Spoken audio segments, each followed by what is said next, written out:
जी, लतावत के आने वाले एपिसोड में आप देखेंगे कि गरीबा दोस्तों जब अपने कमरे में रो रही होगी तो रेहान आकर उसे कहेगा कि क्या बात है, तुम इतना रो क्यों रही हो। दोस्तों वो ड्रामा करने लग जाएगी और कहेगी कि खाला अम्मी को ये लगता है कि इस घर में ये सब कुछ जोक भी हो रहा है, ये मेरी वजह से ही हो रहा है। यानी कि वो मुझे इनडायरेक्टली मनहूस कह रही हैं। उन्हें लगता है कि मारिया की शादी भी मेरी वजह से ही टूटी है।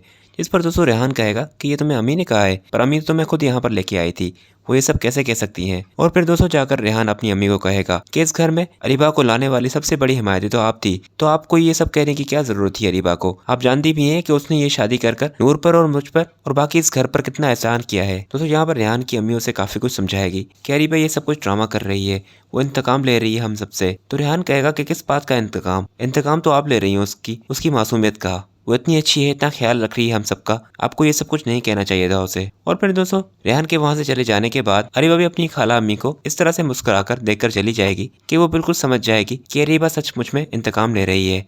और फिर जैसे ही मारिया आएगी उसके कमरे में तो वो उसे कहेगी कि मैंने अरीबा की आंखों में देखा है, वो ये सब कुछ इंतकाम ले रही है हमसे। मुझे डर है कि वो कुछ रेहान को ना नुकसान पहुंचाए। जिस पर दोस्तों मारिया भी अपनी अम्मी के खिलाफ हो जाएगी और उसे कहेगी कि आपको अरीबा के लिए ये सब कुछ नहीं कहना चाहिए था, खामखा अपने आपने घर का माहौल खराब कर दिया। मजीद ड्रामा से अदावत के रिव्यूज और प्रोमोज के लिए हमारे चैनल को सब्सक्राइब करें।